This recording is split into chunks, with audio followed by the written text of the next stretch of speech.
Welcome into Hittin Hard with Jon Chuckery here on Locked On Sports Atlanta. Today on the show, it's all about this year.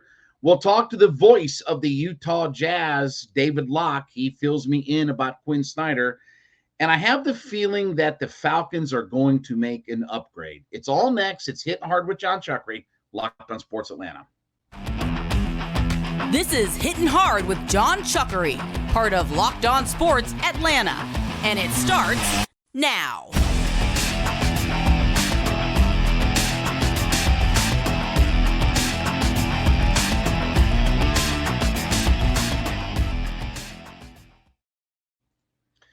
Hittin Hard is brought to you by FanDuel Sportsbook, the official sportsbook of Locked On. Make every moment more. Visit FanDuel.com/LockedOn today to get started. We ask you to head over to YouTube.com, put Locked On Sports Atlanta into your search browser. When you get there, hit that subscribe button. We are also free and available to download on all of your favorite podcast platforms, including Spotify, Odyssey, Apple Podcasts, wherever you get all of your favorites. Also, Roku and Amazon Fire. You can check us out on those platforms as well. And then give me a follow on my personal Twitter page. It is at JMCH316. So, one of the things that was brought up yesterday is the uniqueness of Quin Snyder taking over a team with 21 games to go. So this late in the year, making a push and different things like that. So don't think for the short term, too long term and down the road and everything else, okay? For right now, this team needs a spark. This team needs a spark. And it was very clearly made that they were not giving up on the season. They were not throwing in the towel. This isn't just about player evaluation, coaching evaluation. This is about win now mode. And I think that comes again directly from Tony Ressler, that we are not sacrificing this season. We're going to be a good team. We're going to be a playoff team. We need to try to get up into the 6th seed, and as Bogey Bogdanovic said the other day, winning solves everything, right? Winning solves everything. So while we can look to the future and how the roster is going to be constructed and all of these different mantras, for this last 21 games, it's full tilt boogie win now mode. It's pedal to the metal, foot to the floor. They're trying to win right now because, as we've often said this on the podcast, that they have a really good starting five. And when their starting five comes together, they can play with anybody in the NBA. And when you have DeJounte Murray and Trae Young in unison working together with one another, that backcourt is lethal. Again, over the weekend, 121 points and 29 assists for this backcourt. You get those two guys rocking and rolling, they can play with anybody in the league. Now, again, when you get into a series with Boston or Milwaukee, if that's who it ends up being, worry about all of that down the road. But for right now, this is about we've got to get a spark. We've got to light a fire under these guys. So far, so good. 2 wins, right? And when you have the majority of your games at home, that plays into the Hawks as well, right? You expect them to be a better team at home. Tonight against Washington, another home game, right? It's going to be Portland coming in on Friday. So you've got an accumulation, even these last, when we started all this with 23 games, I believe it was 14 home and 9 on the road. So you're accumulating a plethora of home games, but you're in win now mode. They want to spark. They want to get this season on track. They want to live up to some of the expectation that this roster has. And it's not a matter of panic mode about this year, but you may or may not have a long-term existence with DeJounte Murray. You go into next year in DeJounte Murray's walk year, and whether or not the Hawks re-sign him or bring him back or anything like that, That's still up in the air, and that's still up for debate, and that'll be all off-season stuff. So while you have DeJounte Murray for this year, next year, you have to maximize all of that. You have to maximize what this lineup and what these guys can do. And again, so far, so good. 2 wins. You beat the Nets. You beat Cleveland. Okay. Now you handle your business against Washington. Certainly Portland coming west to east. That's another team you can, pick off as well. Oh, by the way, don't forget Cam Reddish will be in Atlanta on Friday. So he'll actually be on the court, like when he's in New York. But anyway, but this is all about win now mode. You can't think too far down the road. You can't think about, well, what are we going to do in a year? What are we going to do in 2 years? Quin's going to bring us down. For right now, they're trying to get through this 21 games and win as much as possible and get that seeding. And I don't have a problem with that. Again, we can't get to the future until we handle the right now of everything. And so with that, I think this comes again. I've said this consistently. I think this comes directly from Tony Ressler. The idea that you hired a coach in 5 days, the idea that you paid a coach top tier money, again, the coaches that are in that bracket money-wise with Quin Snyder, Nick Nurse championship, Bud championship, Steve Kerr championship, Doc Rivers championship, Spoelstra championship. You paid him championship coach level money. You bring him in that quick. You bring an outsider into the organization. And I know he was here before, but I'm talking about somebody that wasn't within your coaching circle, that you haven't just elevated up like Prunty, like a guy that you elevated, or with Nate McMillan, the way that you did it a couple years ago. That's why all of this was done. And I know it's kind of crazy to think about, and what can you learn in 21 games, and how can they, brother, there may be relationship things and stuff that you build and chemistry and different things like that. But much like the message that Landry Fields had for Joe Prunty when he took over was, do what you have to do to win basketball games. I'm giving you the authority to do what you have to do to win games. That's their mantra right now. That's how that they operate. And they look at this roster, and I think Tony Ressler looks at, I'm paying a lot of money to these guys. I have a really good roster. Maybe not the deepest team in the NBA, but, Sadiq Bey and guys that they picked up at the deadline, right? Those are guys that can help. And they look and say, wait a second, shouldn't we be in the, maybe top half of the Eastern Conference, or certainly in a better stead than what we are? So don't get this twisted. Yes, long term, you can think about that down the road. But for right now, this is all about what the Atlanta Hawks can do in this 21 games, improving their lot in life, improving their stead, and getting this thing on track, and lighting a fire underneath these guys and creating that spark to where this franchise gets to where it wants to be. And again, swinging that pendulum, as I've always said, swinging that pendulum back toward, we were in the Eastern Conference Finals, where it is swung greatly to the other side of, we're not a very relevant franchise. They want to get that pendulum back on the other side. And that's why Snyder's here. That's why he's coaching tonight. That's what this 21 games is all about. It's about win now mode. We'll figure out everything else down the road with this franchise. I want to talk about our friends over at FanDuel. Listen, FanDuel.com is America's #1 sports book, and we're through the All-Star break. We're headed to the last little bit of the regular season for the NBA. We got NBA playoffs coming out.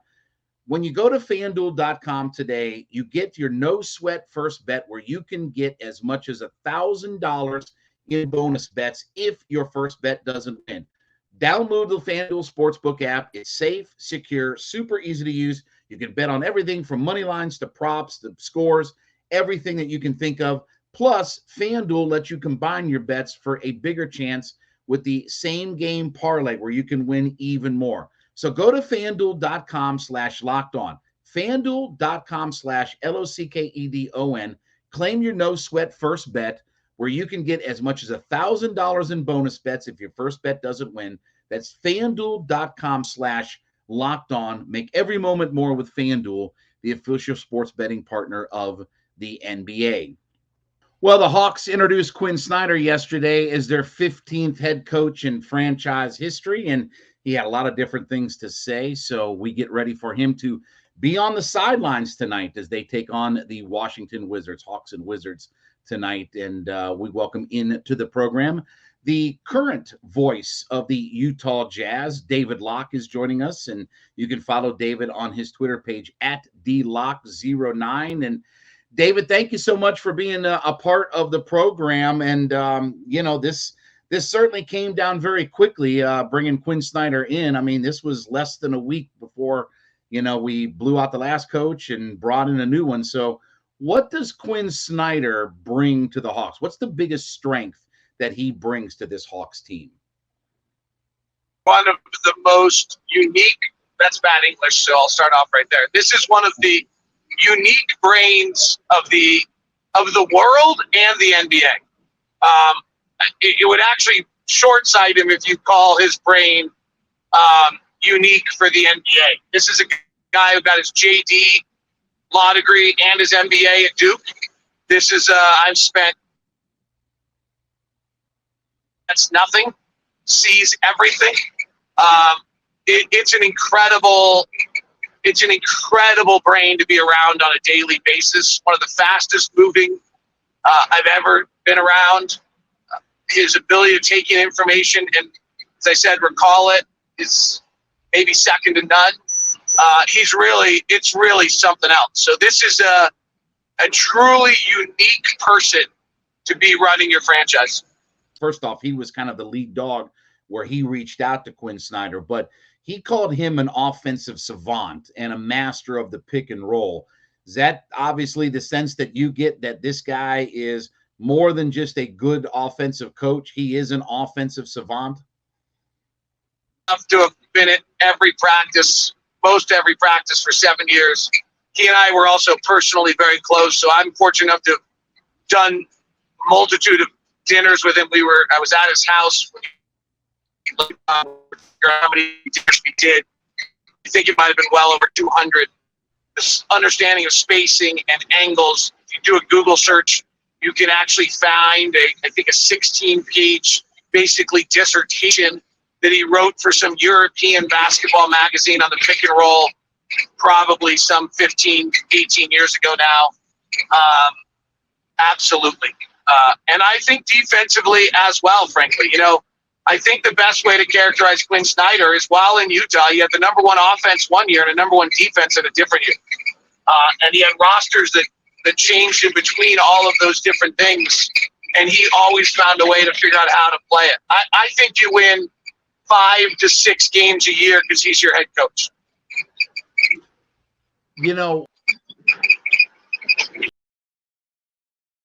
Is that there's been, whether it's real or perceived, but there has been friction between Trae Young, who's, one of the superstar players in this league, and he's paid like a superstar player, one of, I guess, 11 supermax guys in the league. How much did Quin Snyder play into the relationship of Donovan Mitchell and Rudy Gobert, star players for the Utah Jazz organization? How much did he play into that relationship in getting those guys better? Because that's obviously what we want with Trae Young, is for head coach and star player to be on the same page with one another. To Quin, I was a benefactor of it. There's an authenticity. The most important characteristic to Quin Snyder in the world is authenticity. I apologize. I think you're getting that squeak in the background a little bit, and I'll do my best to keep. There's not a lot I can do about it, so I'm sure you're getting that squeak every now and then. There's authenticity is what matters to Quin Snyder. It matters to him in his dealings with Landry Fields and Kyle Korver. It's probably why he chose to come to Atlanta, is because he believed they were authentic. It matters to him in the dealings with the ownership, and it matters to him in dealing with his players. It's the single characteristic to Quin Snyder that matters more than anything else. And if Trae Young is willing to be authentic with Quin Snyder, they'll be fine. If Trae Young tries to fool Quin Snyder and play him a fool, that will not work. You cannot play Quin Snyder a fool. When you look at this team, besides, I mean, obviously dealing with the star, are there other guys that you look at on this Hawks roster that could really benefit from a Quin Snyder? Can a John Collins or a Clint Capella, can some of these other players really benefit from what Quin Snyder brings to this team? Be unfair to Nate, who I also happen to know well. This has been actually personally weird to me because I'm super close with Joe and his wife Laura. So this has been a weird little week to watch all this take place. Nate, when I was with Nate in Seattle, and this may be unfair because I haven't been with Nate since, it's a long time ago. When Nate in that period of time, his mantra was don't beef with the game. Don't beef with the game. Play hard, play right, don't beef with the game. It's incredibly important. If you don't do that, nothing else works.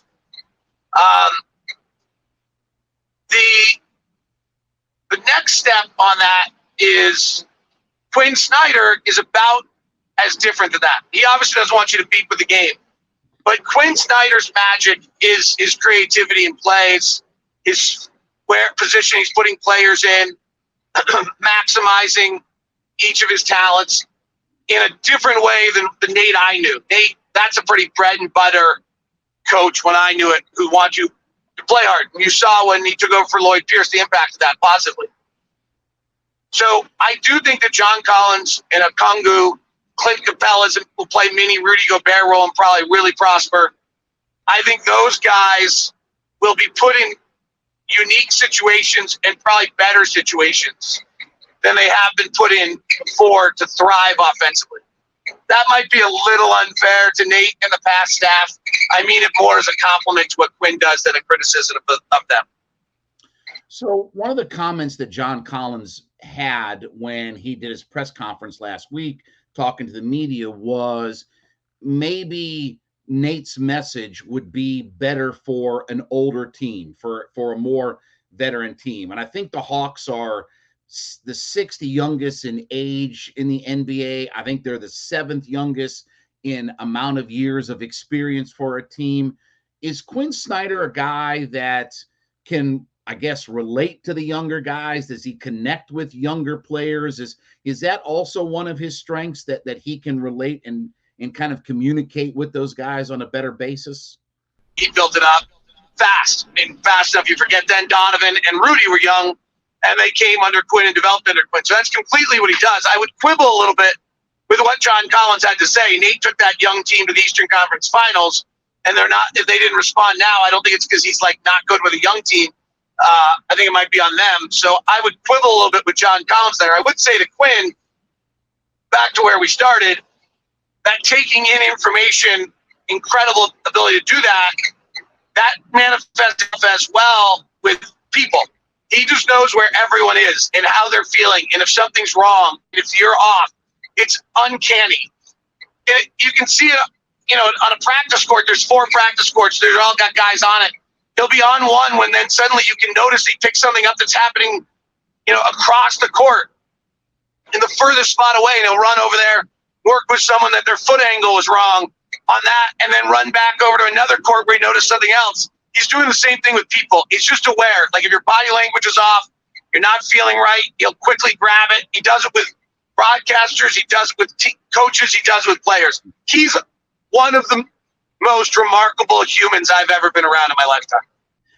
Last question for you, Dave. I had Andy Larson on my radio show last night, and he brought up something very interesting, that he believed that Quin Snyder wants to definitely have a hand in personnel decisions and helping shape and form the roster. Now, we didn't hear that he was made president of basketball operations like Budenholzer, like Travis Schlenk, or anything like that. But do you get the sense that, Quin is also one of those guys that is a really hands-on guy, wants to shape, wants to formulate the roster, wants to have a voice and input into what happens, off the court as well? Like he's working for Landry. I thought the most interesting part of the press conference is him talking about that he believed in Landry.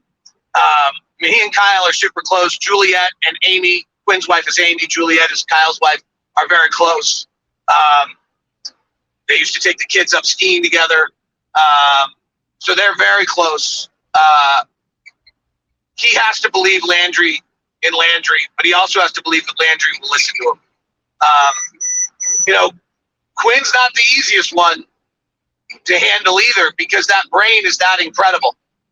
So, Kyle's aware of that. Landry's going to have to become aware of it and be able to really communicate with Quin and make sure he feels represented in everything that's going on, or the marriage won't work. David Locke is the voice of the Utah Jazz. David, thanks so much for being a part of the show. And listen, it's going to be interesting. 21 games to go for the Hawks. Let's see if they can make a move. So thanks so much for being a part of the show today.